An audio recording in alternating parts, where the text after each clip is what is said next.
लोकायता ए philosophical inquiry. यह भारतीय दर्शन की उन किताबों में से है जो पुराने विचारों को केवल इतिहास की चीज़ मानकर नहीं देखती, बल्कि उन्हें आज के सवालों से जोड़कर समझने की कोशिश करती है।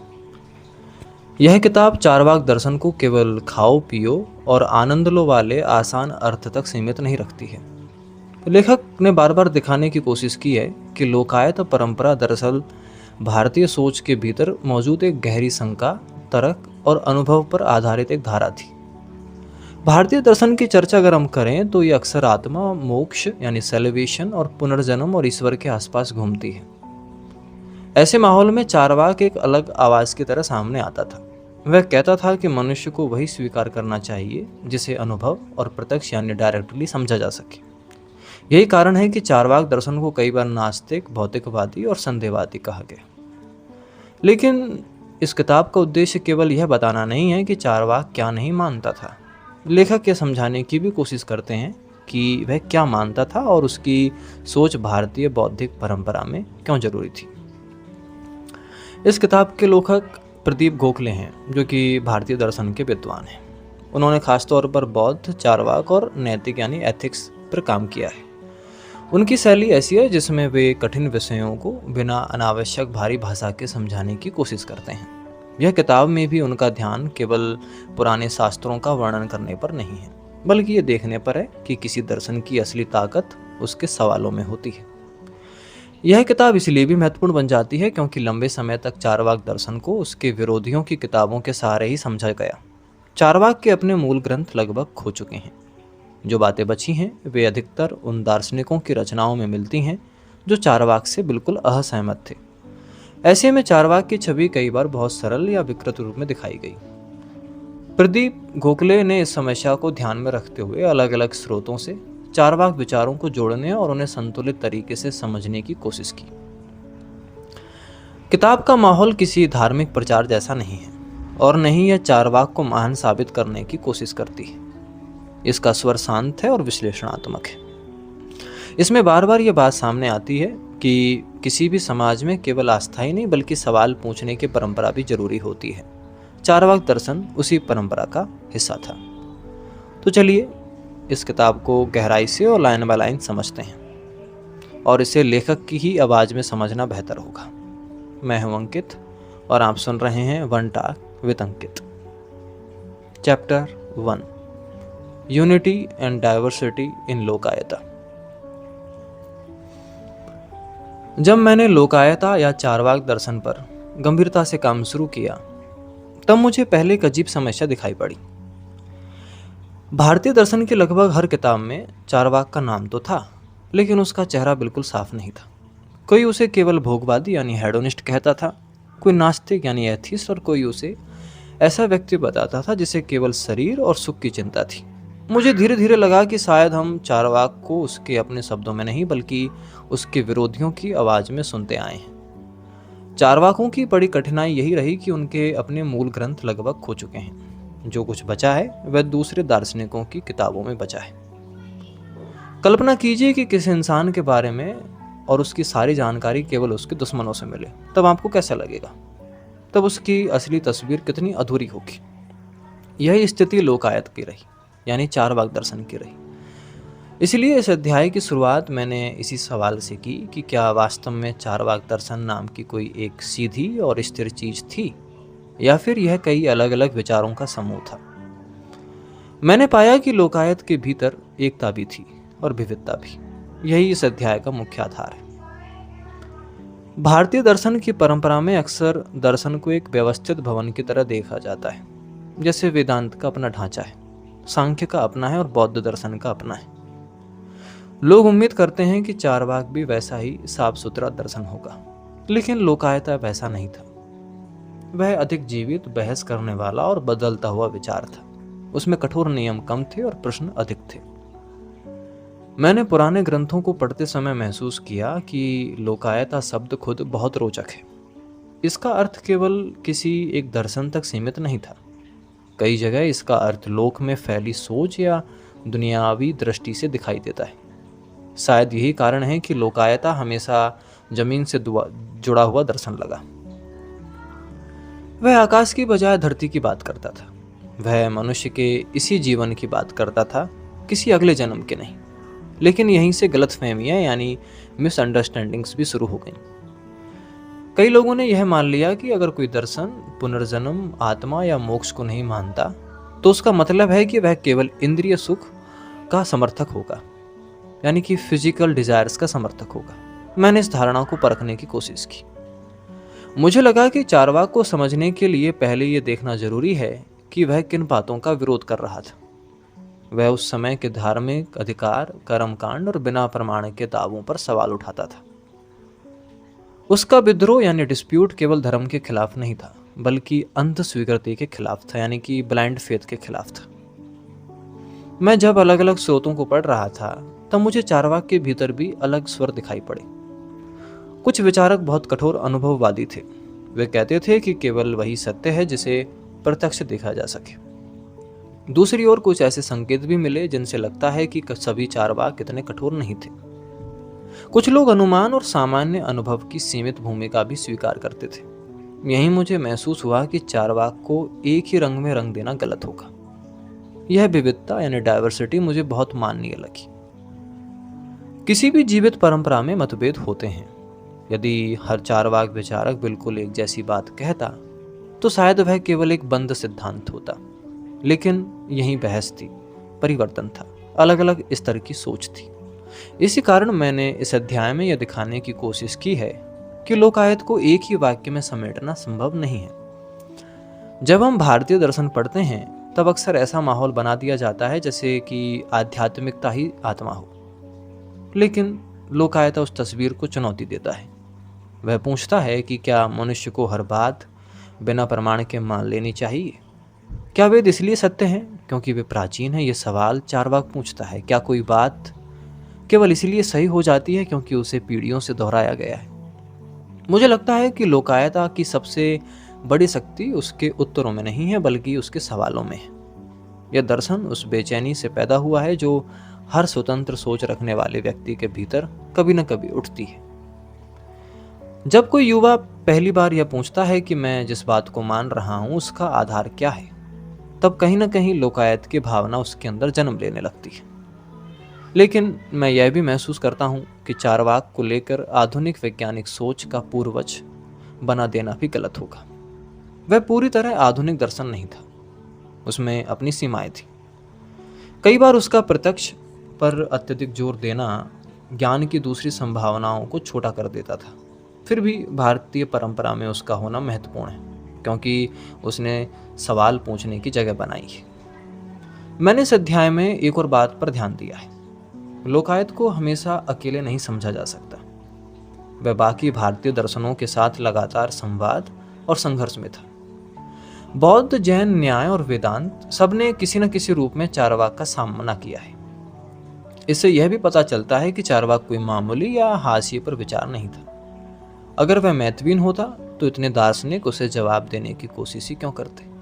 धीरे धीरे मुझे समझ आया कि लोकायता भारतीय बौद्धिक इतिहास की एक जरूरी आवाज थी। वह भौतिक आवाज नहीं थी, लेकिन उसका काम बहुत को चुनौती देना भी था। वह कहता था कि किसी विचार को केवल इसलिए मत मानो क्योंकि समाज उसे पवित्र कहता है। इस अध्याय को लिखते समय मेरे सामने बार बार एक दृश्य आता था कि प्राचीन भारत का कोई ऐसा व्यक्ति जो यज्ञ, कर्मकांड और धार्मिक दावों से भरी दुनिया में खड़ा होकर पूछ रहा है कि इसका प्रमाण क्या है, तो मुझे लगता है कि वही प्रश्न लोकायत की आत्मा है। मैंने यह भी महसूस किया कि चारवाक को लेकर लोगों में एक डर रहा है। शायद इसलिए क्योंकि जो दर्शन स्थापित मान्यताओं पर सवाल उठाता है वह हमेशा असहजता यानी अनइजीनेस में पैदा करता है। समाज को निश्चित उत्तर पसंद आते हैं, लेकिन लोकायता निश्चितताओं को हिलाता है। चारवाक दर्शन कहता है कि संदेह भी ज्ञान की यात्रा का हिस्सा है। इस अध्याय का उद्देश्य चारवाक को महान साबित करना नहीं था। मैं केवल यह दिखाना चाहता था कि भारतीय दर्शन की तस्वीर तब तक अधूरी है जब तक उसमें लोकायत की आवाज़ शामिल ना हो। अगर वेदांत आध्यात्मिक ऊंचाइयों की बात करता है तो लोकायता हमें धरती पर खड़े रहने की याद दिलाता है। अगर दूसरे दर्शन मोक्ष यानी सेलिब्रेशन की तलाश में हैं तो लोकायता वर्तमान जीवन को केंद्र में रखता है। शायद इसी कारण लोकायता बार बार मिटाए जाने के बाद भी पूरी तरह गायब नहीं हुआ। उसका नाम बचा रहा, उसके प्रश्न बच गए, क्योंकि मनुष्य के भीतर संदेह करने की प्रवृत्ति भी उतनी ही पुरानी है जितनी आस्था है। और शायद यही इस अध्याय की सबसे महत्वपूर्ण बात है। लोकायता केवल एक दर्शन नहीं था, बल्कि सोचने का एक स्वभाव है। ऐसा स्वभाव है जो हर दावे से पूछता है कि इससे मैं क्यों मानूं। चैप्टर 2, स्केप्टिसिज्म इन चारवाक दर्शन। जब मैंने चारवाक दर्शन के भीतर संदेह की भूमिका को समझना शुरू किया, तब मुझे महसूस हुआ कि लोग अक्सर संदेह को गलत अर्थ में लेते हैं। बहुत लोगों को लगता है कि संदेह करने वाला व्यक्ति केवल नकारात्मक है, उसे किसी बात पर भरोसा नहीं होता, वह हर चीज को तोड़ना चाहता है। लेकिन लोकायता के भीतर जो संदेह दिखाई देता है वह केवल विरोध करने के लिए पैदा नहीं हुआ, वह उस इच्छा से पैदा हुआ था जिसमें मनुष्य यह जानना चाहता है कि किसी बात का सत्य मानने का आधार क्या है। भारतीय दर्शन की दुनिया में अधिकतर परंपराएं किसी न किसी अंतिम सत्य की खोज में थी। कोई आत्मा की बात कर रहा था तो कोई ब्रह्म की, कोई कर्म की और कोई मोक्ष की। हर दर्शन यानी कि हर फिलोसॉफिकल स्कूल अपने ढंग से जीवन का अंतिम अर्थ पकड़ना चाहता था। लेकिन चारवाक इस भीड़ में खड़ा होकर पूछता है कि जिसे तुम अंतिम सत्य कह रहे हो, क्या उसे सच में जाना जा सकता है? यहीं से चारवाक का संदेश शुरू हुआ। मैंने जब पुराने दार्शनिक ग्रंथों को पढ़ा, तब देखा कि चारवाक को कई बार ऐसा दिखाया गया है जैसे वह हर ज्ञान का विरोधी हो। लेकिन मुझे यह चित्र अधूरा लगा। चारवाक ज्ञान का विरोध नहीं करता, वह असुरक्षित ज्ञान के दावों पर प्रश्न उठाता है। वह कहता है कि मनुष्य को अपनी सीमाएं समझनी चाहिए। हम जितना जानते हैं उससे अधिक का दावा करना खतरनाक हो सकता है। चारवाकों के लिए सबसे विश्वसनीय ज्ञान प्रत्यक्ष था, यानी जो सीधे अनुभव में आए, आंखों से देखना, कानों से सुनना, शरीर से महसूस करना। क्योंकि प्रत्यक्ष अनुभव में कम से कम इतना भरोसा तो होता है कि व्यक्ति स्वयं उसे जांच सकता है। अगर सामने आग जल रही है तो उसकी गर्मी महसूस की जा सकती है। यहाँ से किसी पुरानी किताब या किसी गुरु की आवश्यकता नहीं पड़ती। लेकिन समस्या तब शुरू हो जाती है जब दर्शन प्रत्यक्ष से बहुत आगे जाने लगता है। मैंने इस अध्याय में यह समझाने की कोशिश की है कि चारवाकों का केवल असली संदेह अनुमान को लेकर था। भारतीय दर्शन में अनुमान को ज्ञान का महत्वपूर्ण साधन माना गया है। अगर कहीं धुआं दिखाई दे तो हम अनुमान लगाते हैं कि वहां आग होगी। यह सामान्य जीवन में उपयोगी है। चारवाक भी इस साधारण उपयोग को पूरी तरह नहीं नकारते, लेकिन उनका सवाल बहुत गहरा था। वे पूछते हैं कि क्या अनुमान हमेशा निश्चित सत्य देता है? कई दार्शनिकों ने यह मान लिया था कि यदि दो चीजें बार बार साथ दिखाई दें तो भविष्य में भी वे हमेशा साथ होंगी। लेकिन चारवाक इस निश्चितता पर शक करता है, क्योंकि संसार बदलता है, अनुभव सीमित हैं, मनुष्य हर परिस्थिति को नहीं जानता। यहीं से उनका संदेह केवल तर्क की तकनीक नहीं, बल्कि मानव ज्ञान की सीमा को पहचानने का प्रयास करता है। जब मैंने इस हिस्से को लिखा तो मुझे लगा कि चारवाक की आवाज कहीं ना कहीं बहुत आधुनिक लगती है। वह कहता है कि सावधान रहो, केवल आदत को सत्य मत समझ लो। यदि किसी बात को 1000 बार दोहराया गया है तब भी वह अंतिम सत्य नहीं बन जाती। लेकिन मैं यह भी समझता हूँ कि चारवाक का संदेह केवल बौद्धिक खेल नहीं था। It is not a intellectual play. इसके पीछे सामाजिक और धार्मिक अनुभव भी थे। उस समय समाज में वेदों और धार्मिक कर्मकांडों का बड़ा प्रभाव था। पुरोहित वर्ग के पास अधिकार था। वे यह दावा करते थे कि वे अदृश्य शक्तियों, स्वर्ग यानी पैराडाइज, पाप और अगले जन्म के बारे में जानते हैं। चारवाक इन दावों को चुनौती देता था। वह पूछता था कि क्या किसी ने स्वर्ग देखा है? क्या आत्मा को प्रत्यक्ष अनुभव में पकड़ा जा सकता है? क्या मृत्यु के बाद जीवन कोई प्रमाण है?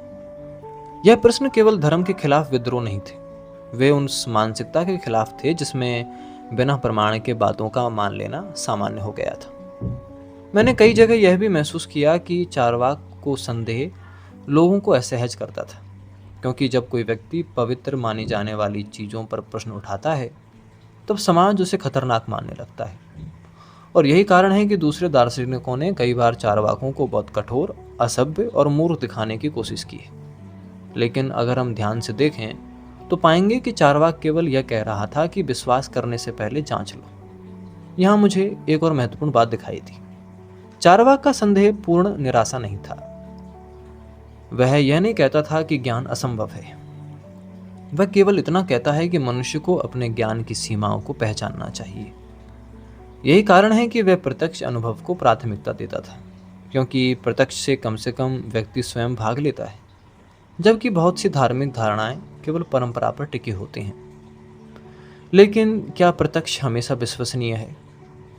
यह प्रश्न भी मैंने अपने सामने रखा, क्योंकि यदि हम केवल प्रत्यक्ष को ही स्वीकार करेंगे तो भ्रम, मरीचिका यानी माइरेस और इंद्रियों की गलतियां भी सामने आएंगी। दूसरे से पानी जैसा दिखने वाला रेगिस्तान वास्तव में पानी नहीं होता। रस्सी कभी कभी सांप जैसी दिखाई पड़ती है। तब क्या प्रत्यक्ष पूरी तरह सुरक्षित है? यही मुझे चार्वाक की सीमा दिखाई पड़ी। उसने सही प्रश्न उठाए, लेकिन उसके उत्तर हमेशा पर्याप्त नहीं थे। यदि अनुमान पर पूरी तरह भरोसा नहीं किया जा सकता तो केवल प्रत्यक्ष पर भी नहीं किया जा सकता। मनुष्य का ज्ञान हमेशा अधूरा और मिश्रित होता है। फिर भी चार्वाक की भूमिका महत्वपूर्ण है, क्योंकि उसने भारतीय दर्शन को यह याद दिलाया कि तर्क और प्रमाण के बिना विश्वास खतरनाक है। मैंने इस अध्याय में यह भी समझाने की कोशिश की है कि चार्वाक का संदेह जीवन को कैसे प्रभावित करता है। यदि मनुष्य अगले जन्म, कर्मफल और मोक्ष पर संदेह करेगा तो उसका ध्यान इस जीवन पर केंद्रित हो जाएगा। तब जीवन कोई तैयारी नहीं, बल्कि वह मुख्य वास्तविकता बन जाएगा। शायद इसी कारण चार्वाकों को कई बार भौतिकवादी यानी मेटेरियलिस्ट कहा गया। लेकिन मैं यह नहीं मानता कि केवल वे सुखवादी थे। उनका मुख्य संघर्ष ज्ञान के प्रश्न से था। वे यह तय करना चाहते थे कि मनुष्य किस आधार पर किसी बात को सत्य माने। जब मैं इन विचारों को जोड़ रहा था तब मुझे बार बार लगा कि लोकायत भारतीय बौद्धिक परंपरा की एक असुविधाजनक जरूरी आवाज़ थी। हर सभ्यता में कुछ लोग ऐसे होते हैं जो प्रचलित धारणाओं से संतुष्ट नहीं होते। वे बार बार पूछते हैं कि क्या यह सच है या केवल एक पुरानी आदत है जिसे हजारों वर्षों से माना जा रहा है। चार्वाक ऐसे ही लोगों की परंपरा का हिस्सा था। मुझे लगता है कि संदेह का असली अर्थ नष्ट करना नहीं है, बल्कि साफ देखना है। जब कोई व्यक्ति बिना जांचे हुए विश्वासों को थोड़ी देर के लिए रोक देता है, तभी वह चीज़ों को एक नए तरीके से देख पाता है। चार्वाक इसी मानसिक स्वतंत्रता की ओर इशारा करता है, लेकिन यह रास्ता आसान नहीं है। जो व्यक्ति हर चीज़ पर प्रश्न उठाता है वह कभी कभी अकेला पड़ जाता है। समाज निश्चित उत्तरों पर टिकना चाहता है। लोग सुरक्षा चाहते हैं। धर्म और परंपरा उन्हें वह सुरक्षा देते हैं, लेकिन संदेह उस सुरक्षा को हिलाता है। वह कहता है कि शायद हमारे कई विश्वास केवल आदत हैं। इसलिए चार्वाक दर्शन केवल बौद्धिक बहस नहीं था, वह मानसिक साहस की भी एक मांग करता था। मैंने इस अध्याय के अंत में यही समझाने की कोशिश की कि चार्वाक का संदेह केवल दर्शन के लिए महत्वपूर्ण नहीं था। यदि केवल आस्था होती है तो कई प्रश्न न उठता, तो दर्शन जड़ हो जाता। चार्वाक ने उस जड़ता को तोड़ा। उसने बाकी दर्शनों को मजबूर किया कि वे अपने दावों के लिए तर्क दें, और शायद यही उसकी सबसे बड़ी भूमिका थी। वह अंतिम उत्तर देने वाला दर्शन नहीं था, वह प्रश्न पूछने वाला दर्शन था। वह हमें याद दिलाता है कि किसी विचार की पवित्रता उसकी प्राचीनता से नहीं आती, बल्कि इस बात से आती है कि वह जांच और तर्क का सामना कर सकता है या नहीं। चार्वाक का संदेह अंततः मनुष्य की उसी पुरानी बेचैनी का हिस्सा है। यह जानने की बेचैनी कि सत्य क्या है, और उससे भी अधिक यह जानने की कि वास्तव में हम कितना जान सकते हैं।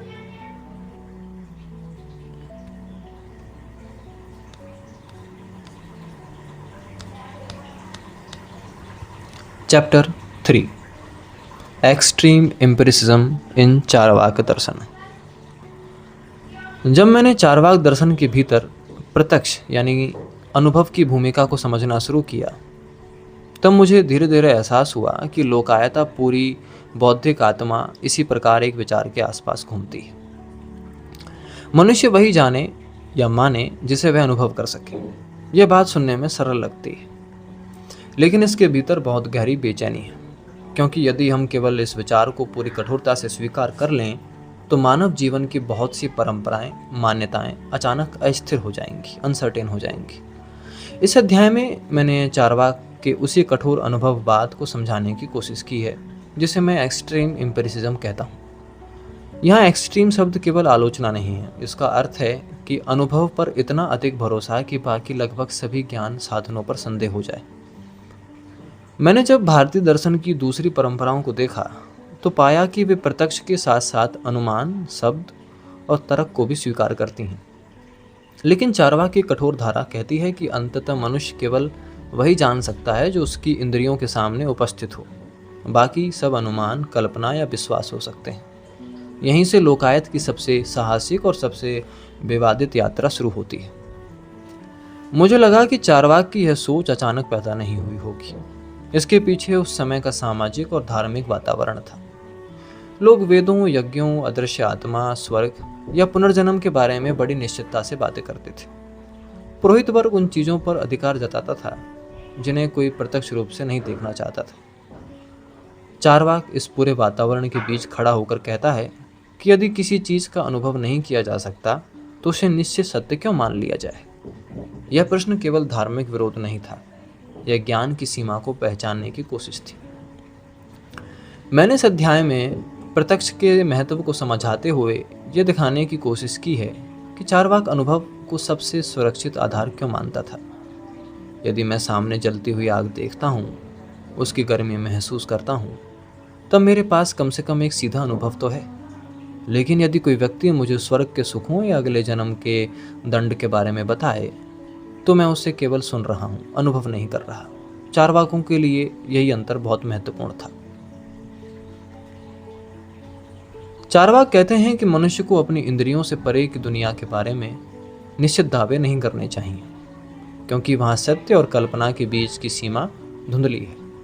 लेकिन जैसे जैसे मैंने इस विचार को गहराई से देखा तो मुझे इसकी कठोरता भी महसूस होने लगी। यदि केवल प्रत्यक्ष यानी कि डायरेक्टली ही सत्य है तो फिर हम सामान्य जीवन में इतने सारे काम कैसे करते हैं। हम भविष्य की योजना बनाते हैं, अनुमान और स्मृतियों पर भरोसा करते हैं। किसान बादलों को देखकर वर्षा का अनुमान लगा लेता है। चिकित्सक लक्षण देखकर बीमारी समझाता है। यात्री धुएं को देखकर आग का अनुमान लगा लेते हैं। यदि हर अनुमान को अस्वीकार यानी डिसएग्री कर दिया जाए तो जीवन लगभग असंभव हो जाएगा। यही चारवाक की कठोर धारा और सामान्य जीवन के बीच तनाव पैदा हुआ। मैंने इस अध्याय में पुराने भारतीय तर्कशास्त्र के प्रसिद्ध उदाहरणों की चर्चा की। विशेष रूप से धुएं और आग का उदाहरण बार बार सामने आता है। न्याय दर्शन कहता है कि जहाँ धुआं है वहाँ आग तो होगी, क्योंकि हमने दोनों को हमेशा साथ देखा है। लेकिन कठोर चारवाक ये पूछेगा कि क्या तुमने संसार के हर धुएं को देखा है? क्या यह संभव नहीं कि कभी धुआं बिना आग के भी हो? यह प्रश्न सुनने में जिद्दी लग सकता है, लेकिन उसके पीछे गहरी बात है। चारवाक ये दिखाना चाहता है कि मनुष्य सीमित अनुभवों से सार्वभौमिक नियम बना लेता है, यानी कि यूनिवर्सल लॉस क्रिएट कर देता है। वह थोड़े अनुभव से हमेशा और हर जगह जैसे निष्कर्ष निकाल देता है। मुझे लगा कि यह चिंता केवल प्राचीन दर्शन की समस्या नहीं है। आज भी मनुष्य जल्दी निष्कर्ष निकालता है, यानी जल्दी डिडक्शन निकालता है। कुछ अनुभवों के आधार पर पूरी दुनिया को समझने लगता है। चारवाक इस जल्दबाजी के खिलाफ था। लेकिन मैंने यह भी महसूस किया कि कठोर अनुभववाद यानी कि एम्पिरिसिज्म स्वयं एक समस्या बन सकता है। यदि केवल वही स्वीकार हो जो तुरंत प्रत्यक्ष हो तो फिर इतिहास, विज्ञान और यहाँ तक कि दूसरे मनुष्यों के अनुभवों पर भी भरोसा कठिन हो जाएगा। हम बहुत सी चीज़ों को सीधे नहीं देखते, फिर भी उन्हें उचित कारणों से स्वीकार करते हैं। उदाहरण के लिए कि हर व्यक्ति स्वयं पूरी पृथ्वी का चक्कर लगाकर यह प्रमाण नहीं जुटाता कि पृथ्वी गोल है। वह दूसरों के अनुभव, तर्क और प्रमाणों पर भरोसा कर लेता है। यही मुझे चारवाक की सीमा दिखाई पड़ी। उसका संदेह उपयोगी है, लेकिन उसकी कठोरता कभी कभी ज्ञान को बहुत संकीर्ण बना देती है। फिर भी मैंने इस अध्याय में यह साफ करने की कोशिश की कि चारवाक की भूमिका को केवल उसकी सीमाओं में नहीं समझना चाहिए। उसका महत्व इस बात में है कि उसके ज्ञान के प्रति सावधानी पैदा की।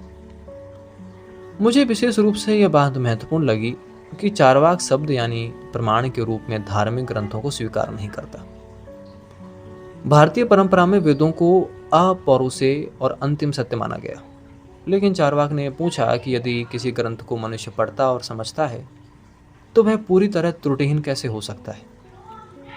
यह प्रश्न केवल धर्म के खिलाफ नहीं था, वह सत्ता के खिलाफ भी था, क्योंकि जो व्यक्ति ज्ञान के स्रोत पर प्रश्न उठाता है वह उस सामाजिक व्यवस्था को भी चुनौती दे रहा होता है जो उस ज्ञान के सहारे खड़ी है। कुछ पुराने स्रोतों में चार्वाक के बारे में व्यंग्यपूर्ण कथन मिलते हैं। उन्हें केवल शरीर और इंद्रिय सुख में डूबा हुआ दिखाया गया, लेकिन जब मैंने उनके तर्कों को ध्यान से देखा तो मुझे लगा कि उनका मुख्य संघर्ष यानी उनका मुख्य कॉन्फ्लिक्ट सुख से अधिक सत्य से के प्रश्न से था। वे यह तय करना चाहते थे कि मनुष्य किस आधार पर किसी बात को स्वीकार करे। इस अध्याय में मैंने यह भी महसूस किया कि चार्वाक का कठोर अनुभववाद कहीं न कहीं भय से भी जुड़ा है, यानी भ्रम के भय से। मनुष्य बहुत आसानी से कल्पनाओं में खो सकता है। धर्म, मिथक और परंपरा उसे ऐसी चीज़ों पर विश्वास दिला सकते हैं जिनका कोई प्रत्यक्ष आधार नहीं है। चार्वाक इस खतरे से बचता है, इसलिए उसने अनुभव को इतनी ऊंची जगह दी।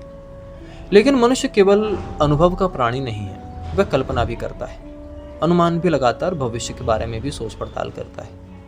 शायद इसी कारण चार्वाक की कठोर धारा पूरी तरह व्यापक जीवन दर्शन नहीं बन सकी। वह अधिकतर एक आलोचनात्मक शक्ति की तरह सामने आई, फिर भी उसकी उपस्थिति एक महत्वपूर्ण थी। यदि कोई परंपरा केवल विश्वास पर चलती रहे और कोई उससे प्रमाण न मांगे तो वह धीरे धीरे कठोर और बंद हो जाती है। चार्वाक ने भारतीय दर्शन को बार बार यह याद दिलाने की कोशिश की कि दावे को जांच के बिना स्वीकार नहीं करना चाहिए। मुझे इस अध्याय को लिखते समय ऐसा लगा जैसे लोकायत भारतीय बौद्धिक परंपरा का वह व्यक्ति है जो हर सभा में असुविधाजनक प्रश्न पूछ देता है। बाकी लोग निश्चित चाहते हैं, लेकिन वह पूछता है कि क्या तुम्हारे पास इसका कोई अनुभवजन्य आधार है। कई बार ऐसे प्रश्न परेशान करते हैं, लेकिन बिना ऐसे प्रश्नों के दर्शन केवल दोहराव बन जाता है। मैंने इस अध्याय के अंत में यही समझाने की कोशिश की है कि चार्वाक का कठोर अनुभववाद अंतिम समाधान नहीं है, लेकिन वह एक जरूरी चुनौती है। उसने भारतीय दर्शन को अपनी सीमाएं देखने पर मजबूर किया है। उसने दिखाने की भी कोशिश की है कि जब मनुष्य अदृश्य यानी कि इनविजिबल और अलौकिक चीज़ों के बारे में बहुत अधिक निश्चित हो जाए तब भ्रम पैदा हो जाता है। और शायद इसी कारण लोकायता आज भी महत्वपूर्ण है, क्योंकि हर युग में कुछ लोग ऐसे होते हैं जो पूछते हैं कि क्या यह वास्तव में अनुभव और प्रमाण पर आधारित है या केवल विश्वास पर है। चार्वाक उसी प्रश्न की परंपरा है। वह हमें याद दिलाता है कि ज्ञान की यात्रा केवल मानने से नहीं बल्कि देखने, परखने और संदेह करने से भी बनती है। चैप्टर 4 सेम मिटिगेटेड एम्पिरिसिज्म इन चार्वाक दर्शन। जब मैंने चार्वाक दर्शन की कठोर अनुभववादी धारा पर काम किया तब मेरे सामने एक बड़ा प्रश्न बार बार लौट कर आता रहा। यदि चार्वाक केवल प्रत्यक्ष को ही स्वीकार करे तो क्या सामान्य जीवन संभव है?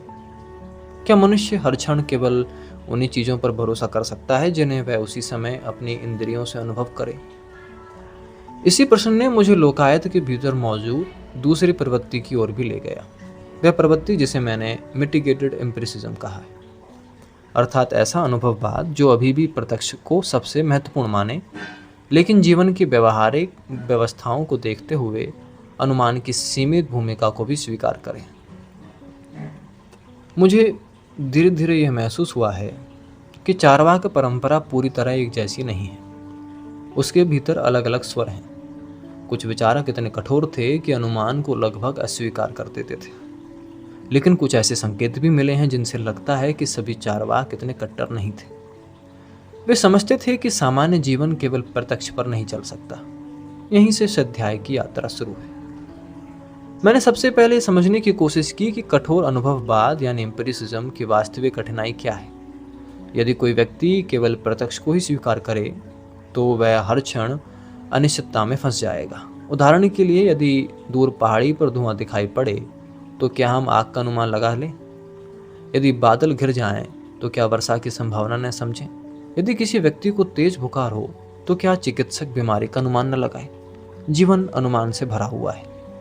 यहीं मुझे लगा कि लोकायता के कुछ विचारकों ने इस बात को पहचानने की कोशिश की। वे शायद यह समझ गए थे कि अ, अनुमान को पूरी तरह नकारा नहीं जा सकता, तो स्वयं व्यवहारिक जीवन टूट जाएगा। इसलिए उन्होंने अनुमान को पूरी तरह अस्वीकार नहीं किया, बल्कि उसकी सीमा तय करने की भी कोशिश की। यही मिटिगेटेड एम्पिरिसिज्म का मुख्य आधार है। इस दृष्टि में प्रत्यक्ष अभी भी सबसे विश्वसनीय ज्ञान स्रोत है, लेकिन अनुमान को पूरी तरह व्यर्थ नहीं समझा जा सकता, बल्कि यह कहा जा सकता है कि अनुमान तभी तक उपयोगी है जब तक वह व्यवहारिक जीवन के भीतर सीमित रहे।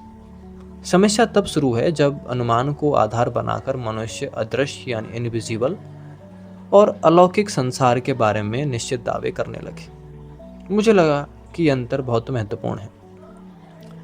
चारवाक की यह नरम धारा कहती है कि हाँ, हम धुएं से आग का अनुमान लगा सकते हैं क्योंकि यह दैनिक अनुभव में उपयोगी है, लेकिन इसी प्रकार आत्मा, स्वर्ग और अगले जन्म का अनुमान लगाना उचित नहीं है क्योंकि वहाँ प्रत्यक्ष अनुभव का कोई आधार नहीं है। इस तरह लोकायत की यह धारा अनुमान और कल्पना के बीच एक सीमा रेखा खींचने का काम करती है। जब मैंने इस हिस्से को पढ़ा और समझा, तब मुझे लगा कि यहाँ चारवाक अधिक व्यवहारिक और मान्य दिखाई पड़ता है। कठोर अनुभववाद कभी कभी जीवन को बहुत संकीर्ण बना देते हैं, लेकिन यहाँ लोकायता जीवन की वास्तविकताओं को स्वीकार करता है। मैंने इस अध्याय में धुएं और आग के उदाहरण पर भी चर्चा की है, लेकिन इस बार इसका अर्थ थोड़ा अलग है। पहले कठोर चारवाक कहता है कि धुएं से आग का निष्कर्ष पूरी तरह निश्चित नहीं हो सकता, लेकिन यहाँ एक नरम दृष्टि सामने है। वह मानती है कि व्यवहारिक स्तर पर ऐसा अनुमान उपयोगी और पर्याप्त है, लेकिन वह तुरंत एक चेतावनी भी जोड़ती है। वह कहती है कि व्यवहारिक उपयोगिता और अंतिम सत्य दोनों अलग चीजें हैं। मनुष्य जीवन चलाने के लिए अनुमान का उपयोग करता है, लेकिन इसका अर्थ यह नहीं है कि अनुमान हमें अंतिम और अचूक सत्य दे दे। यहाँ लोकायता यानी चारवाक ज्ञान के प्रति एक प्रकार की सावधानी बनाए रखता है। मुझे लगा कि यह दृष्टि बहुत संतुलित है, क्योंकि यदि हम केवल कठोर संदेह में फंस जाएं तो जीवन कठिन हो जाएगा, लेकिन यदि हर अनुमान को अंतिम सत्य मान लें तो अंधविश्वास पैदा हो जाएगा। लोकायता की यह धारा इन दोनों चीज़ों के बीच रास्ता खोजने का काम करती है। मैंने इस अध्याय में यह भी महसूस किया कि चारवाक का मुख्य संघर्ष वास्तव में अनुमान से नहीं था, बल्कि अतिरिक्त अनुमान से था, यानी ऐसी बातें जिनका कोई अनुभवजन्य आधार नहीं है, यानी जिसका आपने अनुभव नहीं किया है, लेकिन जिन्हें पूर्ण सत्य की तरह प्रस्तुत किया जा सकता है। उदाहरण के लिए, यदि कोई कहे कि अग्नि गर्म है, यह अनुभव में आता है, लेकिन यदि ये कोई कहे कि मृत्यु के बाद आत्मा दूसरे लोक में जाती है, यहाँ अनुभव समाप्त है और कल्पना शुरू है। चारवाक यहीं रुक जाता है। वह कहता है कि जहाँ अनुभव समाप्त हो जाए, वहाँ निश्चितता का दावा भी समाप्त हो जाएगा। मुझे यह बात लोकायत की सबसे ईमानदार विशेषताओं में से एक लगी। वह उन चीज़ों के बारे में ज्ञान का दावा नहीं करती है जिन्हें मनुष्य ने वास्तव में नहीं जाना है, लेकिन मैंने यह भी समझा कि इस दृष्टि की अपनी सीमाएं हैं, क्योंकि मनुष्य बहुत सा ज्ञान प्रत्यक्ष और अनुमान दोनों के मिश्रण से बनता है। विज्ञान भी केवल प्रत्यक्ष पर नहीं चलता। वैज्ञानिक कई बार ऐसी चीज़ों का अनुमान लगाते हैं जिन्हें बाद में उपकरणों से देखा जा सकता है। इसलिए यदि अनुमान को बहुत सीमित कर दिया जाए तो ज्ञान का विस्तार भी रुक जाएगा। फिर भी लोकायता का महत्व खत्म नहीं होता, क्योंकि उसका उद्देश्य ज्ञान को रोकना नहीं है, बल्कि उसे नियंत्रित करना है। वह चाहता है कि मनुष्य अपने दावों के प्रति सावधान रहे, विशेष रूप से उन दावों के प्रति जो भय, धर्म या परंपरा के सहारे समाज पर थोपे जाते हैं। मैंने इस अध्याय में वेदों और धार्मिक अधिकारों की आलोचना भी की, इस संदर्भ में समझा। और इसी संदर्भ में लोकायता ने यह पूछा है कि यदि कोई व्यक्ति किसी अदृश्य संसार के बारे में बातें करें तो उसके पास उसका प्रमाण क्या है? केवल परंपरा या प्राचीनता उसके लिए पर्याप्त नहीं है। यह दृष्टि उस समय बहुत असुविधाजनक रही होगी, क्योंकि समाज निश्चित उत्तरों पर टिकता है। लोग यह विश्वास करना चाहते हैं कि मृत्यु के बाद भी कुछ है, कि ब्रह्मांड का कोई नैतिक न्याय है। लेकिन लोकायता इन सांत्वनाओं यानी कॉन्सोलेशंस को सहज रूप से स्वीकार नहीं करता। वह कहता और पूछता है कि यदि तुम दावा कर रहे हो तो प्रमाण दो। मुझे लगता है कि इसी कारण चारवाक को कई बार कठोर या नकारात्मक यानी कि नेगेटिव फिलोसफिकल स्कूल कहा गया, लेकिन मेरी समझ में उसका उद्देश्य केवल नकारना नहीं था, वह मनुष्य को बौद्धिक ईमानदारी की ओर धकेलना था। इस अध्याय को लिखते समय मुझे बार बार लगा कि लोकायता का यह नरम अनुभववाद वास्तव में अधिक परिपक्व रूप है। यहाँ केवल विद्रोह नहीं बचता, वह यह भी समझने की कोशिश कर रहा है कि मनुष्य का वास्तविक जीवन कैसे चलता है। मनुष्य पूरी तरह निश्चित नहीं हो सकता, लेकिन वह पूरी तरह अंधविश्वासी भी नहीं हो सकता। इसी बीच का तनाव इस अध्याय की आत्मा है। मैंने यह भी महसूस किया कि लोकायता की यह धारा भारतीय दर्शन के भीतर बहुत महत्वपूर्ण संतुलन पैदा करती है। एक और वे परंपराएं थीं जो अदृश्य और आध्यात्मिक सत्य पर बहुत अधिक भरोसा करती थीं। दूसरी ओर कठोर चारवाक था जो केवल प्रत्यक्ष को स्वीकार करता था। मिटिगेटेड एम्पिरिसिज्म इन दोनों के बीच एक व्यवहारिक रास्ता खोजता है। वह कहता है कि अनुभव को आधार बनाओ, अनुमान का उपयोग करो लेकिन सावधानी से, और जहां प्रमाण समाप्त हो जाए वहां विनम्र रहो। मुझे लगता है कि यही इस अध्याय की सबसे महत्वपूर्ण भावना है। लोकायता यहाँ केवल विरोध दर्शन नहीं रह जाता, वह ज्ञान की सीमाओं को समझने वाला दर्शन बन जाता है। वह हमें याद दिलाता है कि मनुष्य का अनुभव सीमित है, इसलिए उसके दावे भी सीमित होने चाहिए, और शायद यही बौद्धिक विनम्रता किसी भी गंभीर दर्शन की पहचान है।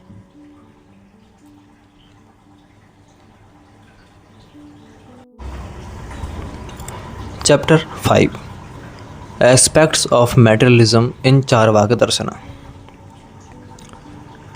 मैंने चारवाक दर्शन के भौतिकवादी पक्ष को समझना शुरू किया, तब मुझे सबसे पहले एहसास हुआ कि भौतिकवाद शब्द को लेकर बहुत भ्रम है। सामान्यतः लोग सोचते हैं कि भौतिकवाद का अर्थ केवल धन, शरीर और सुख के पीछे भागना है, लेकिन लोकायता के संदर्भ में यह शब्द उससे कहीं अधिक गहरा है।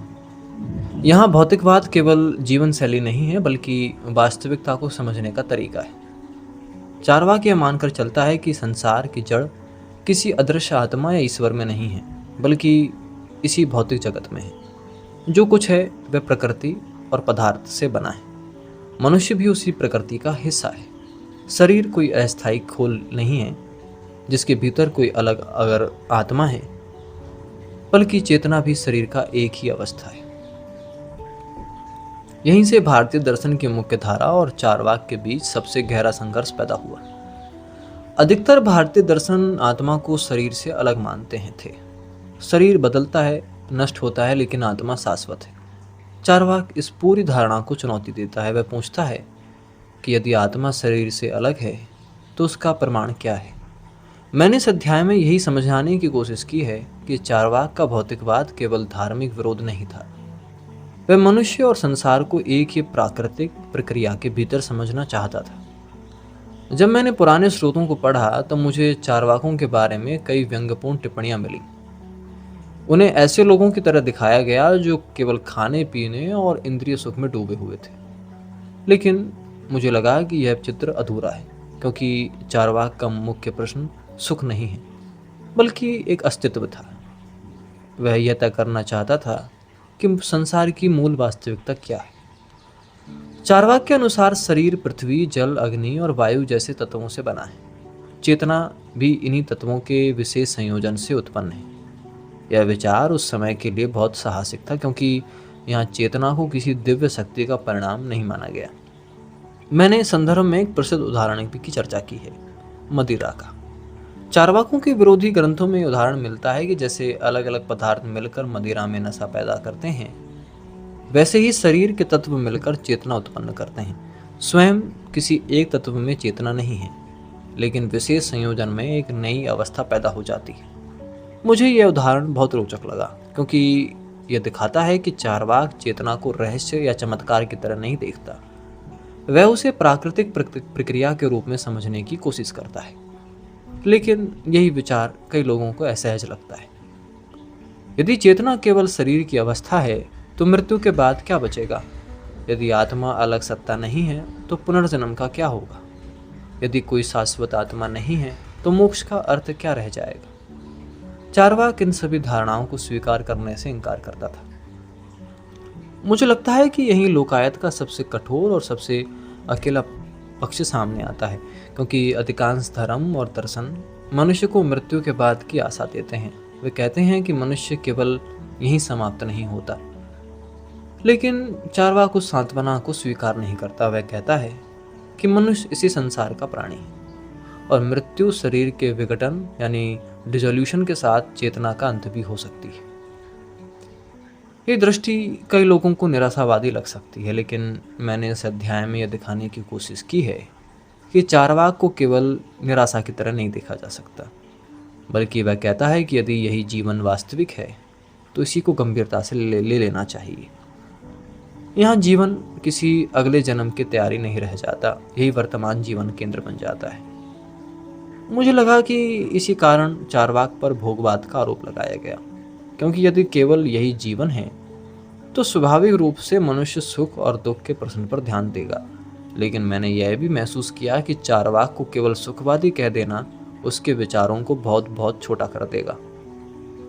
वह मुख्यतः यह कह रहा था कि मनुष्य को काल्पनिक भय और आशाओं के बजाय वास्तविक जीवन पर ध्यान केंद्रित करना चाहिए। मैंने इस अध्याय में धर्म और कर्मकांड की आलोचना को भी इसी संदर्भ में समझा है। चार्वाकों को लगता था कि बहुत से धार्मिक कर्म भय पर टिके हैं। नरक का भय, अगले जन्म का भय, पाप का भय। पुरोहित वर्ग इन भय का उपयोग करके लोगों पर प्रभाव बनाए रखता है। लोकायता यानी चार्वाक इस पूरी संरचना पर प्रश्न उठाता है।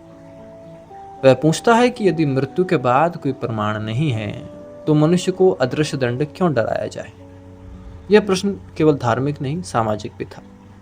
मुझे लगा कि चार्वाक का भौतिकवाद कहीं न कहीं मनुष्य को वर्तमान जीवन में वापस लाना चाहता था। वह उसे अदृश्य संसारों की चिंता से निकालकर यहीं की वास्तविकताओं की ओर मोड़ना चाहता था। लेकिन मैंने यह भी महसूस किया कि इस दृष्टि की अपनी कठिनाइयां हैं, क्योंकि यदि केवल भौतिक संसार ही वास्तविक है तो नैतिकता यानी एथिक्स का आधार क्या होगा। मनुष्य क्यों दूसरों के लिए त्याग करे, क्यों जीवन दूसरों के लिए सुख प्राप्त करने की दौड़ बन जाएगा। चार्वाक के विरोधियों ने यही आरोप लगाया कि उसका दर्शन समाज को नैतिक रूप से कमजोर कर देगा। कुछ प्रसिद्ध कथनों में उसे इस रूप में प्रस्तुत किया गया कि जब तक जीवित हो सुख से जियो, चाहे ऋण लेकर घी पीना पड़े। मैंने इस कथन को सावधानी से देखा। मुझे लगा कि संभव है कि इनमें विरोधियों की अतिशयोक्ति भी शामिल हो, क्योंकि किसी भी विरोधी दर्शन को कमजोर दिखाने के लिए उसके विचारों का चरम रूप में प्रस्तुत करना आसान होता है। फिर भी यह सच है कि चार्वाक ने तपस्या, त्याग और मोक्ष जैसी पारंपरिक आदर्शों को महत्व नहीं दिया। उसका ध्यान इसी जीवन की वास्तविकताओं पर था। लेकिन क्या इसका अर्थ केवल स्वार्थ है? मुझे ऐसा नहीं लगता। मनुष्य एक सामाजिक प्राणी है, उसका सुख दूसरों से जुड़ा होता है। इसलिए यह मान लेना कि भौतिकवाद अनिवार्य रूप से नैतिकता विरोधी यानी एंटी एथिक्स होगा तो शायद हम बहुत सरल निष्कर्ष पे आएंगे। चार्वाक केवल यह कह रहा था कि नैतिकता को अलौकिक भय के बजाय मानव जीवन के वास्तविक आवश्यकताओं से समझना चाहिए। इस अध्याय को लिखते समय मुझे बार बार ऐसा लगा कि लोकायत भारतीय दर्शन के भीतर एक बहुत जरूरी संतुलन पैदा करता है।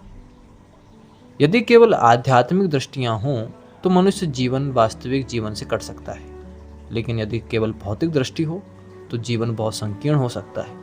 चार्वाक इस तनाव के भीतर एक खड़ा प्रदर्शन है। मैंने अंत में यही समझाने की कोशिश की है कि चार्वाक का भौतिकवाद केवल पदार्थ की बात नहीं करता, वह मनुष्य की सीमितता को भी स्वीकार करता है। वह कहता है कि मनुष्य प्रकृति का हिस्सा तो है और उससे अलग कोई दिव्य सत्ता भी नहीं है।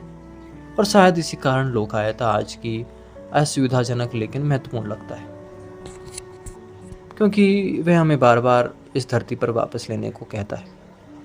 जब दूसरे दर्शन आत्मा, मोक्ष और शाश्वत सत्य की बात करते हैं तब चार्वाक धीरे से कहता है कि पहले इस जीवन को समझो, पहले संसार को देखो, क्योंकि मनुष्य की सारी यात्रा यहीं से शुरू होती है।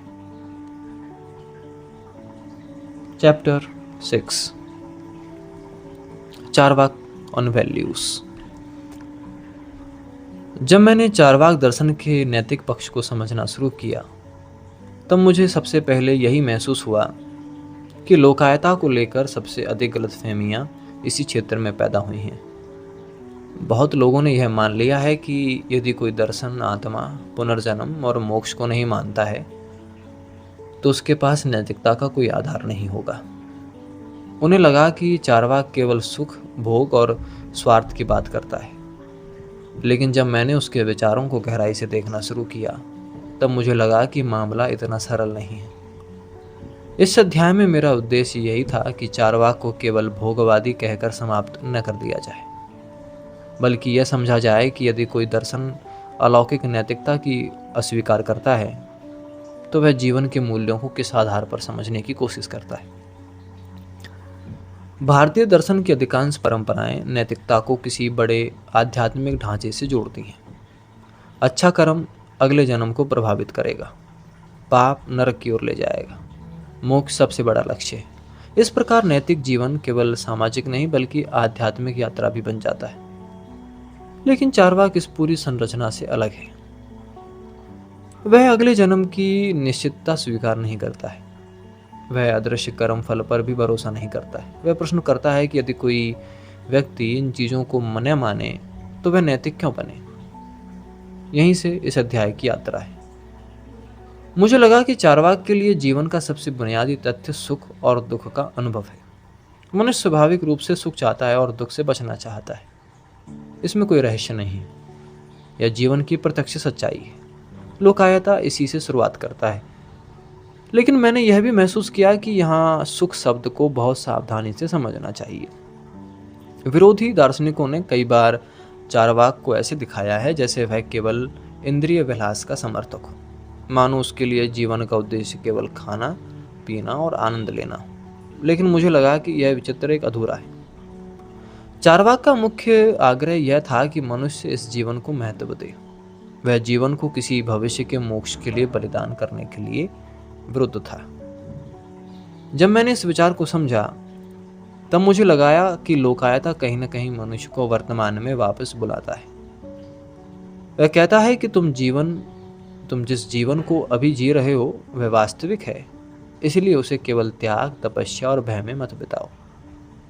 यह दृष्टि उस समय के धार्मिक वातावरण के खिलाफ थी, क्योंकि कई परंपराएं शरीर और इंद्रिय सुख को संदेह की दृष्टि से देखती थीं। तपस्या को ऊंचा आदर्श माना जाता था। संसार को दुख में या अस्थायी कहकर उससे दूरी बनाने की बात की जाती थी। चार्वाक इस पूरी दिशा के उलट था। वह कहता था कि सुख अपने आप में बुरा नहीं है। यदि मनुष्य भूखा है तो भोजन का आनंद स्वाभाविक है। यदि वह मित्रता, प्रेम और आराम चाहता है तो यह भी माननीय है। जीवन को पूरी तरह दुख और त्याग में बदल देना बुद्धिमानी नहीं होगी। लेकिन मैंने यह भी समझा कि चार्वाक केवल अंधे सुखवाद का समर्थक भी नहीं है, क्योंकि वास्तविक जीवन में सुख और दुख मिश्रित होते हैं। कोई भी व्यक्ति केवल तत्काल आनंद के आधार पर जीवन नहीं चला सकता। यदि वह ऐसा करेगा तो लंबे समय में उसे अधिक सुख भी मिल सकता है, अधिक दुख भी मिल सकता है। यही लोकायत का व्यवहारिक पक्ष सामने आता है। मुझे लगा कि चार्वाक का सुखवाद उतना सरल नहीं जितना उसके विरोधियों ने दिखाया है।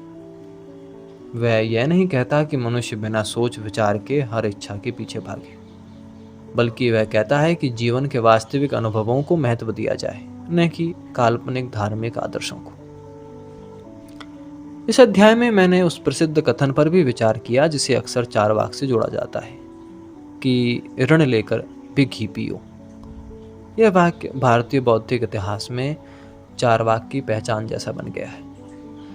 विरोधी दार्शनिक इसे इस रूप में प्रस्तुत करते हैं कि चार्वाक केवल तत्काल सुख चाहता है, चाहे भविष्य की चिंता करनी पड़े या नहीं। लेकिन जब मैंने इसको ध्यान से देखा तो मुझे लगा कि यह कथन संभवतः विरोधियों द्वारा बढ़ा चढ़ाकर प्रस्तुत किया गया है। इसको रोमांटिसाइज किया गया है, क्योंकि किसी भी दर्शन को कमजोर दिखाने का सबसे आसान तरीका उसके विचारों को चरम रूप में बदल देना है। फिर भी यह सच है कि लोकायता भविष्य के अदृश्यवादों की तुलना में वर्तमान जीवन को अधिक महत्व देता है। मुझे इस अध्याय में एक और महत्वपूर्ण बात दिखाई पड़ी। और ये बात यह थी कि चार्वाक नैतिकता को अलौकिक दंड और पुरस्कार से मुक्त करना चाहता है। वह यह नहीं मानता कि मनुष्य केवल इसलिए अच्छा व्यवहार करे क्योंकि उसे अगले जन्म में फल मिलेगा, बल्कि वह मानता है कि मनुष्य का जीवन इसी संसार में दूसरों से जुड़ा हुआ है। यहाँ नैतिकता अधिक मानवीय और सामाजिक आधार पर खड़ी होती दिखाई पड़ती है। यदि मनुष्य समाज में रहता है तो उसे दूसरों के साथ संतुलन बनाना होगा। अत्यधिक स्वार्थ अंततः स्वयं उसके लिए भी हानिकारक हो सकता है, इसलिए व्यवहारिक बुद्धि आवश्यक है। मुझे लगा कि यही कारण है कि चार्वाक का नैतिक दृष्टिकोण पूरी तरह अराजक नहीं है, यानी अनार्सिज्म नहीं है। वह यह नहीं कहता कि हर व्यक्ति जो चाहे वो करे, बल्कि वह धार्मिक भय के बिना भी जीवन के वास्तविक सुख दुख को समझने की बात करता है। मैंने इस अध्याय में तपस्या की आलोचना पर भी ध्यान दिया। भारतीय परंपरा में शरीर को नियंत्रित करना और इच्छाओं को दबाना कई बार आदर्श माना गया है, लेकिन चार्वाक ने पूछा है कि यदि मनुष्य की इच्छाएं स्वाभाविक हैं तो उन्हें पूरी तरह शत्रु क्यों माना जाए। यह प्रश्न गहरा था, क्योंकि यहाँ लोकायता मनुष्य को अपराध बोध से मुक्त करना चाहता था। वह जीवन के प्राकृतिक पक्षों को स्वीकार करता है, वह शरीर को केवल बंधन नहीं मानता। लेकिन मैंने यह भी महसूस किया कि यदि केवल सुख को ही केंद्र माना जाए तो जीवन की गहराई कम हो जाएगी। मनुष्य केवल आराम और आनंद से संतुष्ट नहीं होता है, वह अर्थ, संबंध और उद्देश्य भी खोजता है। शायद इसी कारण चार्वाक भारतीय परंपरा की मुख्य धारा नहीं बन सका, फिर भी उसका महत्व बना रहता है, क्योंकि उसने भारतीय दर्शन को यह याद दिलाया है कि मनुष्य केवल आत्मा नहीं है, वह शरीर भी है। केवल भविष्य नहीं है, वह वर्तमान भी है। और मोक्ष नहीं है, बल्कि दैनिक जीवन भी है। मुझे इस अध्याय को लिखते समय बार बार ऐसा लगा कि लोकायत इस प्रकार से संतुलन की मांग कर रहा है। वह कहता है कि जीवन को इतना आध्यात्मिक मत बना दो कि मनुष्य जीना ही भूल जाए। जब बाकी दर्शन संसार से दूरी बनाने की बात करते हैं, तब चार्वाक संसार के भीतर रहने की बात करता है। वह कहता है कि मनुष्य दुख से बचना चाहता है, यह स्वाभाविक है। वह सुख चाहता है, यह भी स्वाभाविक है। इसमें शर्म या पाप खोजने की आवश्यकता नहीं होनी चाहिए। मुझे लगता है कि यही इस अध्याय की सबसे महत्वपूर्ण भावना है। लोकायत नैतिकता को आकाश से धरती पर लाता है। वह उसे किसी अदृश्य न्याय के बजाय मानव जीवन की वास्तविक परिस्थितियों से जोड़ता है। वह मनुष्य को यह याद दिलाता है कि जीवन केवल परीक्षा नहीं है, वह स्वयं भी एक अनुभव है। और शायद इसी कारण चार्वाक आज भी महत्वपूर्ण है, क्योंकि हर युग में ऐसे लोग हैं जो पूछते हैं कि क्या मनुष्य को केवल त्याग के लिए जीना चाहिए? क्या सुख हमेशा गलत है? क्या नैतिकता बिना भय के संभव नहीं? लोकायता इन्हीं प्रश्नों की परंपरा है। Final and chapter 7, revisiting Indian philosophy through a Charvaka perspective. जब मैं इस किताब के अंतिम अध्याय तक पहुंचा तो मुझे धीरे धीरे यह महसूस होने लगा कि चार्वाक दर्शन को केवल एक पुराना मत मानकर पढ़ना पर्याप्त नहीं होगा। शुरुआत में मेरा उद्देश्य केवल लोकायत की ऐतिहासिक और दार्शनिक समझ बनाना था, लेकिन जैसे जैसे मैं उसके प्रश्नों के भीतर गया, मुझे लगा कि चार्वाक केवल भारतीय दर्शन का एक छोटा हिस्सा नहीं है, वह भारतीय दर्शन को देखने का एक अलग तरीका भी देता है। इसी कारण इस अंतिम अध्याय में मेरा ध्यान केवल चार्वाक पर नहीं रहा। मैं यह समझना चाहता था कि यदि हम दर्शन को लोकायत की दृष्टि से देखें तो पूरी तस्वीर कैसी दिखाई देती है।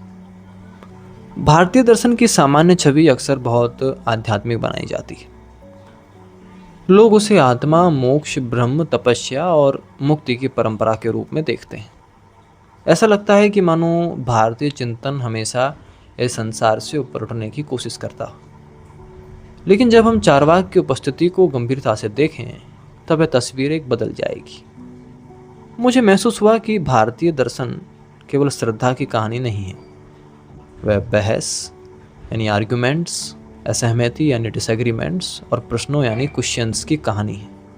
चार्वाक इस बहस का सबसे असुविधाजनक पात्र था। वह उन बातों पर प्रश्न उठाता है जिन्हें बाकी परंपराएं लगभग निश्चित मान चुकी थी। वह पूछता है कि क्या आत्मा प्रमाण है, क्या पुनर्जन्म केवल विश्वास है, क्या वेद अंतिम सत्य हैं, क्या तपस्या वास्तव में जीवन का सर्वोच्च मार्ग है। इन प्रश्नों के कारण चारवाकों को अक्सर हाशिए पर रखा गया, लेकिन मुझे लगा कि इसका महत्व इसी में है कि उसने भारतीय बौद्धिक परंपरा को कभी पूरी तरीके से आराम में नहीं रहने दिया। जब मैंने इस अध्याय को लिखना शुरू किया तो मेरे सामने एक महत्वपूर्ण बात साफ होने लगी। किसी भी दर्शन की असली ताकत केवल उसके उत्तरों में नहीं होती, उसकी ताकत इस बात में भी होती है कि वह किन प्रश्नों को जन्म देता है। और चारवाक ने भारतीय दर्शन को लगातार कठिन प्रश्नों का सामना करने पर मजबूर किया है। यदि लोकायता जैसी विरोधी धारा नहीं होती तो शायद बाकी दर्शनों को अपने तर्क इतने गहराई से विकसित करने की आवश्यकता ही नहीं पड़ती। मुझे लगा कि चारवाक भारतीय दर्शन के भीतर एक प्रकार की आलोचनात्मक चेतना की तरह काम करता है। वह हर समय उस जगह पर हस्तक्षेप करता है जहां कोई परंपरा अत्यधिक निश्चित होने लगती है। जब कोई दर्शन यह दावा करता है कि उसने अंतिम सत्य यानी कि यूनिवर्सल ट्रुथ पा लिया है, तब लोकायता धीरे से पूछता है कि तुम्हें यह कैसे पता, हाउ डू यू नो। यही उसका सबसे महत्वपूर्ण योगदान है। मैंने इस अध्याय में यह भी महसूस किया है कि भारतीय दर्शन को अक्सर एक रूप बना दिया गया है। ऐसा प्रस्तुत किया जाता है कि जैसे सभी भारतीय परंपराएं अंततः आध्यात्मिकता की ओर ले जाती हों, लेकिन चारवाक इस धारणा को तोड़ता है। वह दिखाने की कोशिश करता है कि भारतीय चिंतन के भीतर भौतिकवाद, संदेहवाद और अनुभववाद जैसी धारणाएं मौजूद हैं। यह बात केवल ऐतिहासिक नहीं है, बौद्धिक रूप से भी महत्वपूर्ण है, क्योंकि इससे यह समझ आता है कि भारतीय दर्शन केवल धर्म का विस्तार नहीं है, वह स्वतंत्र चिंतन की भी भूमि है। मैंने इस अध्याय में यह सवाल भी उठाया कि चारवाक को इतिहास में इतनी नकारात्मक छवि क्यों मिली। मुझे लगता है कि इसका एक कारण यह है कि वह स्थापित धार्मिक और सामाजिक संरचनाओं को चुनौती देता था। जो दर्शन आत्मा, कर्म और मोक्ष को अस्वीकार करे, वह स्वाभाविक रूप से उन व्यवस्थाओं के लिए असुविधाजनक बन जाएगा जो उन्हीं धारणाओं पर आधारित थी। इसलिए चारवाक को कई बार बहुत सरल या हास्यास्पद रूप में प्रस्तुत किया गया। उसे केवल खाओ पियो और आनंद लो वाले दर्शन तक सीमित कर दिया गया। लेकिन जब मैंने उसके तर्कों को ध्यान से देखा तो मुझे लगा कि उसके भीतर एक गंभीर बौद्धिक संघर्ष यानी कॉन्फ्लिक्ट मौजूद है। वह मनुष्य को अंधविश्वास यानी कि ब्लाइंड फेथ और बिना प्रमाण वाले दावों से बचाना चाहता है। लेकिन मैंने यह भी स्वीकार किया कि चारवाक स्वयं पूर्ण दर्शन नहीं है, उसकी अपनी सीमाएं थी। उसका कठोर अनुभववाद यानी एम्पिरिसिज्म कई बार ज्ञान की संभावनाओं को बहुत सीमित कर देता है। उसका भौतिकवाद जीवन के कुछ गहरे आध्यात्मिक और भावनात्मक पक्षों को पर्याप्त जगह नहीं देता। यदि मनुष्य केवल प्रत्यक्ष और भौतिक तक सीमित हो जाए तो शायद जीवन की कुछ जटिलताओं को समझना कठिन हो जाएगा। फिर भी उसकी अपनी भूमिका कम नहीं होती, क्योंकि किसी भी बौद्धिक परंपरा को केवल विश्वास नहीं, आलोचना भी चाहिए होती है। चारवाक उसी आलोचनात्मक ऊर्जा का प्रतिनिधित्व करता है। मुझे इस अध्याय में विशेष रूप से यह बात महत्वपूर्ण लगी कि लोकायता हमें दर्शन की प्रकृति के बारे में भी सोचने पर मजबूर करता है। क्या दर्शन का उद्देश्य केवल सांत्वना यानी कंसोलेशन देना है? क्या हर दर्शन को मनुष्य को अंतिम उत्तर देने चाहिए, या दर्शन का काम कठिन प्रश्नों को जीवित रखना भी होता है? चारवाक दूसरे रास्ते की ओर झुकता है। वह आसान सांत्वनाओं पर भरोसा नहीं करता। वह उन चीजों के बारे में निश्चित दावा नहीं करता जिन्हें मनुष्य वास्तव में नहीं जानता।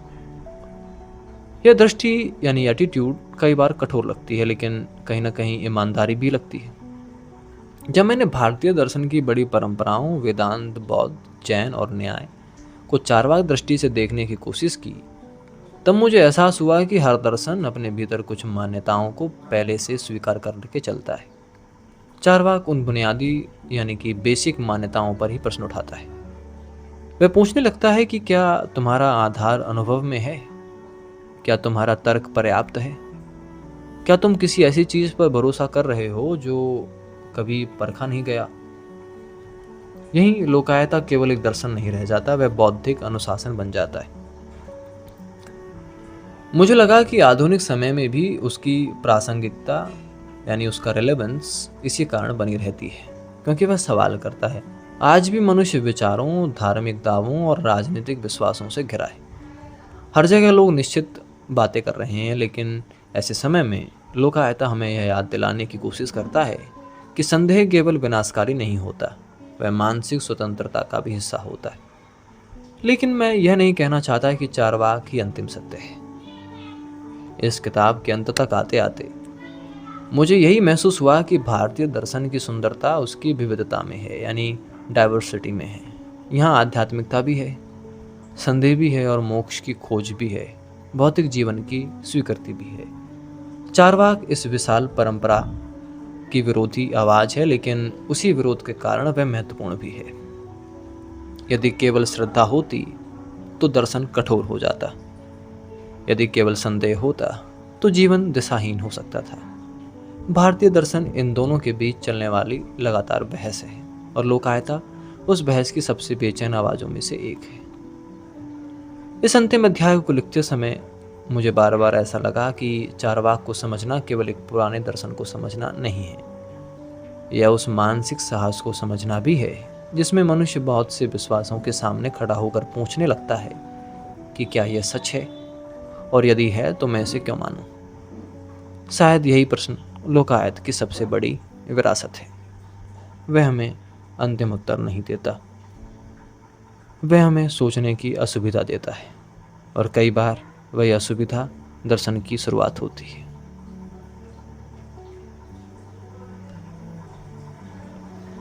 आज के लिए बस इतना ही। एक और शानदार वीडियो में लौटते हैं।